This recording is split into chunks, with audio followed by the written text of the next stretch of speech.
The cameras flashed, the crowd froze, the internet exploded into a million conflicting voices. And just like that, Hollywood had a brand new obsession, the headline. Ariana Grande is reportedly stepping back from the spotlight. Wow. Welcome to Starscope Report. Join Jordan and Jamie as they uncover Hollywood drama, music industry shakeups, and viral influencer scandals. From red carpet surprises to social media controversies, we dive deep into the stories behind the fame. All right, let's get into it. Yeah, announce your voice off. Because, honestly, we really need to talk about what is actually happening behind that massive headline. Right. It's huge. It is. And we're looking at a huge stack of sources today. We're pulling from entertainment reporting via e-news and Radar Online, but we're also combining that with deep cultural analysis from The Guardian and some psychological frameworks from PBS. Which is so necessary for a story like this. Exactly. Our mission for this deep dive is to basically cut through the gossip, the endless internet chatter, and all that tabloid noise to figure out the actual mechanics behind Ariana Grande's sudden hiatus. Because, we are watching a global superstar actively negotiate the terms of her own visibility in real time. Yeah. It's just a completely layered situation, It requires looking at the actual machinery of fame itself. Well, let's set the scene, because the way this happened was incredibly cinematic. Imagine the Chicago United Center. Well, that's a venue. Massive. A completely sold-out arena. The roar of the crowd is deafening. Ariana Grande is right in the middle of her Eternal Sunshine tour. And then she just pauses. Right. She actually stops the massive machinery of a heavily choreographed arena pop show, pulls out personal notes, and reads directly from them. Which is so rare for a pop show of that scale. So rare. She tells her fans right then and there that she is pulling the plug on her public-facing life.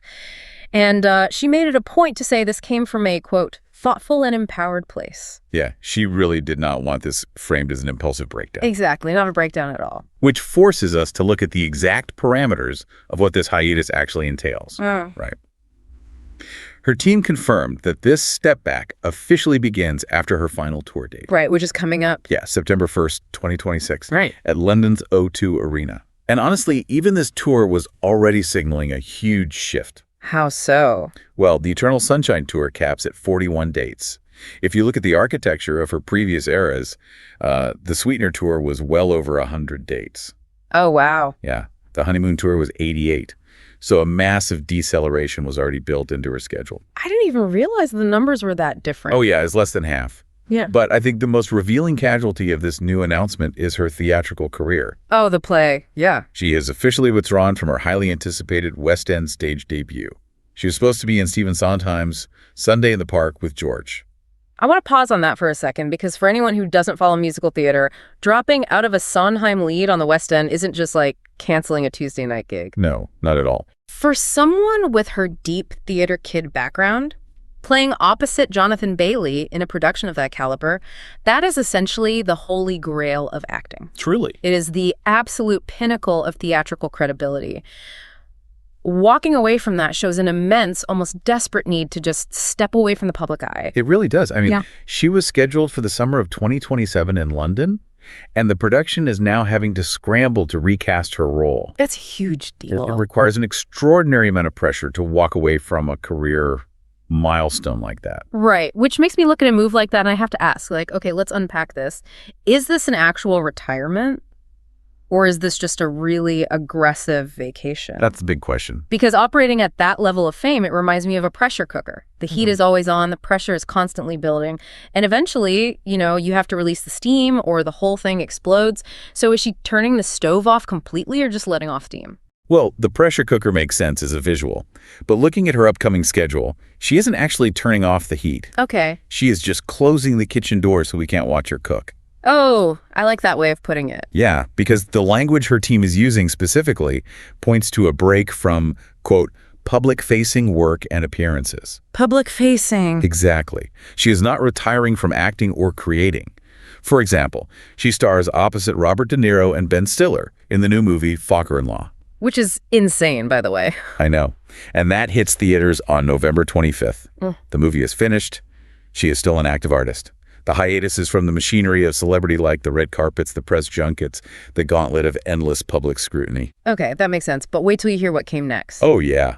This is where it gets crazy. Because what triggered this specific announcement at this specific time is a shocking twist surrounding a brand new album that absolutely nobody saw coming. It completely alters the context of the Chicago announcement. It really does. Just 2 days before she stood on that stage and announced her hiatus, she dropped her 8th studio album out of nowhere. Total surprise drop. Total surprise. It's called Pedal. And she dropped a music video right alongside it. You have to admit, the timing is extremely deliberate. Oh, absolutely. You drop an album, and literally 48 hours later, you announce you're stepping back.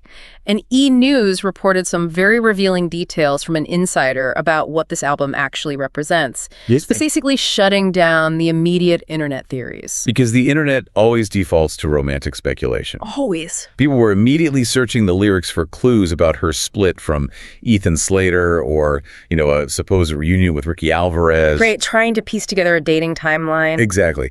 But E! News cited sources explicitly stating that Pedal is not about any romantic partner. Wait, really? None of them? None of them. It is a fight song. It is an anthem specifically aimed at her toxic love-hate relationship with the public. Wow. Okay, that changes everything. And the visual language of the music video really amplified the public's reaction to that. It did. Because the video heavily features her petite frame. You can visibly see the shadows of her chest bones and her clavicle. And we have to remember the cultural context leading up to this drop, right? And the public was already talking about it. Yes, the public was already in this absolute frenzy of concern that started escalating during that grueling press tour for Wicked, and especially after her appearance at the BAFTAs. Right. And for context, for anyone who doesn't know, the BAFTAs are the British Academy Film Awards. They are essentially the British Oscars. A huge deal. Yeah, a massive, highly prestigious red carpet event with heavy international media coverage. So everyone is watching. And I will be completely honest here. When I saw those BAFTA feathers drop, my first instinct was to text my group chat about her weight. Yeah. I thought I was expressing genuine concern for another human being. But looking back at how the tabloid ecosystem reacted, I realized I was just participating in the scrutiny. Well, it's a very common reaction. And it's exactly what the tabloid economy relies on to generate revenue. Right. When a visual like that hits the culture, the entire media apparatus mobilizes to fill the information void. For instance, Radar Online published a piece claiming her weight had plummeted. And they took it a step further, didn't they? They did. To back it up, they quoted a Dr. Gabe Merkin. And he speculated that she likely weighs 87 pounds. No, 87 pounds. Yeah. But the crucial detail here is that Dr. Merkin does not treat her. Obviously. Has never examined her. See, that is the part that gets me. Why do publications even use doctors who have never met the patient? It just seems wildly unethical. It's the expert-for-hire tabloid economy. It basically functions as a legal shield. Oh, a legal shield. Okay, explain that. Well, a publication wants to run a sensational headline about a celebrity's weight, right? Mm-hmm. But doing so directly risks libel or defamation suits. That makes sense. So by bringing in a licensed medical professional to offer their quote-unquote expert speculation based purely on a photograph, the tabloid can publish the shocking number, like 87 pounds, under the guise of a medical opinion. That is so dark. It's a transaction. The doctor gets his name in print, raising his profile, and the publication gets a viral headline without crossing certain legal boundaries. Wow. And Radar Online actually paired this physical speculation with unverified rumors claiming she was spiraling into a terrible funk over an Oscar snub for Wicked, for good. So they're stacking the narrative. Exactly. They stack physical scrutiny with a narrative of professional failure to create this ultimate crisis. But the thing is, Ariana Grande has not been a passive victim in this dynamic. She has been fighting this exact battle for her entire adult life. Right. I mean, think back to 2013 when she was just 19 years old. She took to Tumblr to directly deny eating disorder rumors, explaining that she had just transitioned to a plant-based diet. Yeah, I remember that. And then, exactly 10 years later, in 2023, she posted a very raw, unedited video on TikTok addressing the side-by-side photo comparisons that people were obsessing over. And that 2023 TikTok revealed a really tragic irony about how the public evaluates health, What do you mean? Well, she stated that the before photos, the body the public was holding up as this healthy ideal and constantly comparing her current self to, was actually the unhealthiest version of her body. Oh, wow. Wait, really? Yeah, she was on antidepressants, drinking poorly, and eating poorly during that previous era. That is heartbreaking. It completely shatters the illusion that anyone can diagnose a person's physical or mental well-being simply by analyzing a two-dimensional photograph on the internet. Here's where it gets really interesting to me, though. We've seen this cycle before, over and over. But why does the public feel so entitled to a front row seat to a star's physical changes? It's a great question. It is like we treat celebrities as public monuments. We view them like a building in the town square, and anyone walking by feels they have the right to leave a Yelp review on their structural integrity. Oh, I love that analogy. Let's actually take that Yelp review idea further, because it perfectly captures the mechanics of public entitlement. Okay, let's do it. If a city repaints the town hall, citizens feel they have a right to complain because their tax dollars paid for it. Right. Well, in the entertainment economy, the public thinks their Spotify streams, their movie tickets, and their Instagram likes buy them literal shares in Ariana Grande's physical body. That is so messed up, but it's true. They view her physical form as a product they have invested in, and when the product changes without their permission, they feel a completely misplaced sense of betrayal. Could this be the biggest pop culture mirror of the year? Seriously, it forces us to look at how we literally consume human beings. It really does. And hey, if you're loving these Hollywood twists and this kind of deep cultural breakdown, make sure you're subscribed. We've got an even crazier layer to this story ahead, looking at how the dark corners of the internet are weaponizing these images. Yeah, because she tried to set boundaries, right? In 2013 on Tumblr and again in 2023 on TikTok. Right.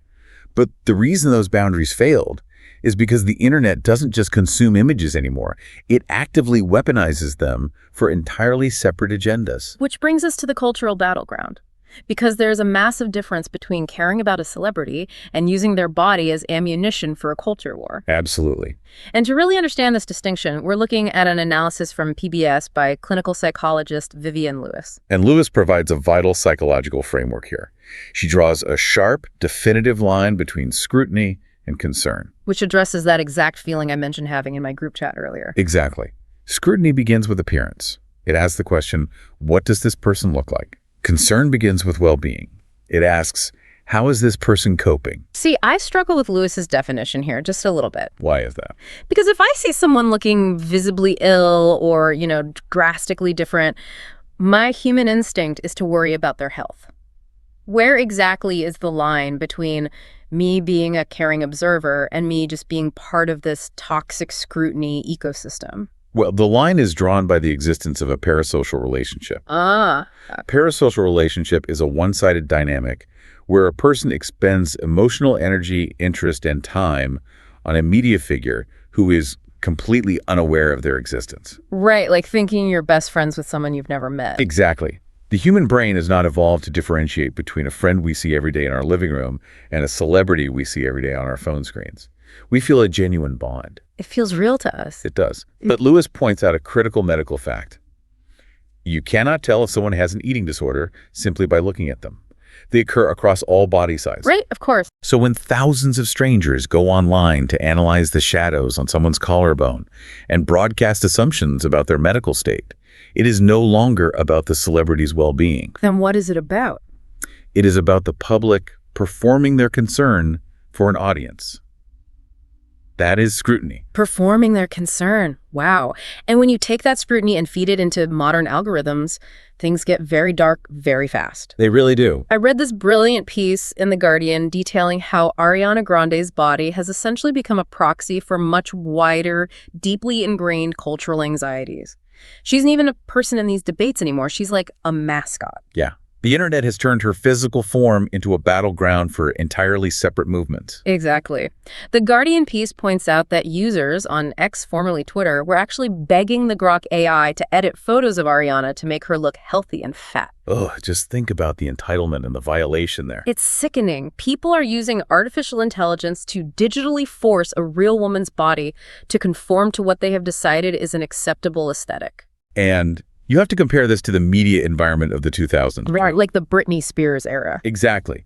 During the intense public breakdowns of stars like Britney Spears or Amy Winehouse, the toxicity was primarily driven by paparazzi selling photos to magazines. Right, the tabloids were the bad guys. The public consumed the cruelty, but they didn't create it. Today, AI and algorithmic feeds make the environment fundamentally more dangerous because users generate their own narratives. They are the paparazzi now. Exactly. And on the opposite side of that AI editing, her images from the Pedal music video are being heavily circulated on Thinspo Pinterest boards. Oh, no. Yeah. She is constantly referenced on ED2 Eating Disorder Twitter, where communities openly use her current body as a trigger or an aspiration. The algorithms serve this content directly to vulnerable people.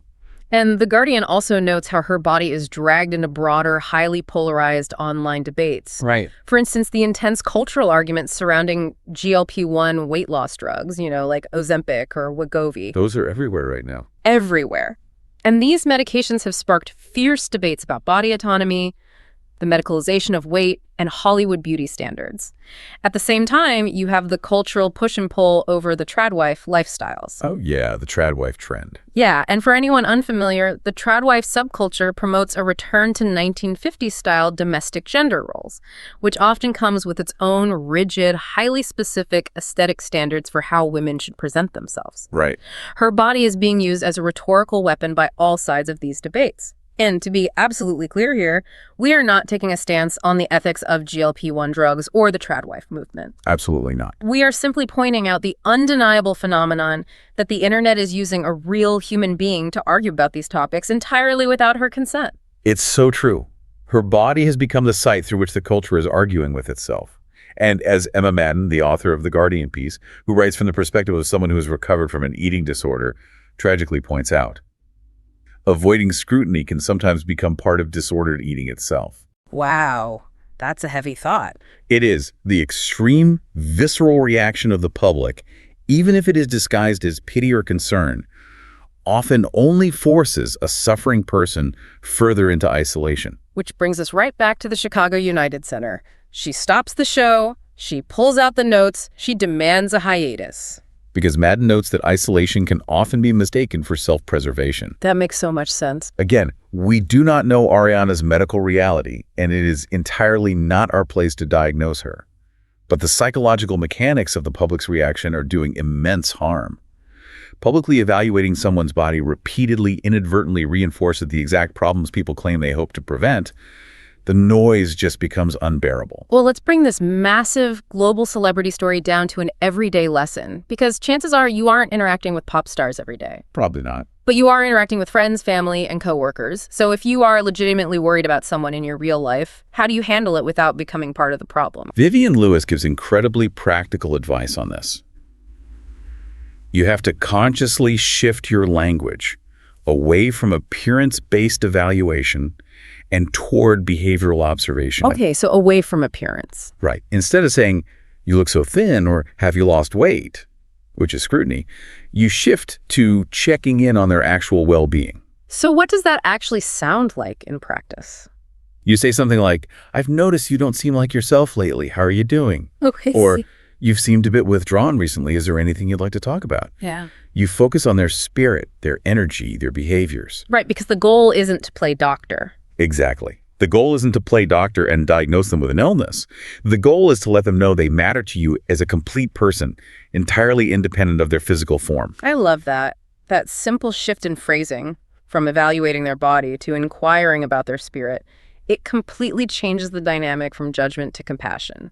It removes the Yelp review aspect of the interaction entirely. It really does. And hey, if you are finding value in this breakdown and want to understand the hidden mechanics behind the headlines, stay tuned and hit that subscribe button so you don't miss what we uncover next in our upcoming deep dives. Because this entire situation is just a profound case study on the limits of celebrity. It is. We demand so much of these artists. We demand their art. We demand their time. And ultimately, we seem to demand ownership over their physical bodies. Which leaves us with a lingering, almost haunting thought to mull over. We know that disordered eating and really any kind of profound mental struggle thrives in isolation and secrecy. It wants to hide in the dark. Right. But for a global pop star, constant, unrelenting visibility has clearly become its own kind of poison. If an artist builds their entire empire, their entire life's work, on the premise of being seen, What happens to the art and what happens to the artist when they finally demand the right to disappear? It really makes you wonder. You've been listening to Starscope Report, where Jordan and Jamie uncover the stories shaping Hollywood, music, and pop culture. Thanks for tuning in, and don't forget to subscribe for more stories that keep the stars shining.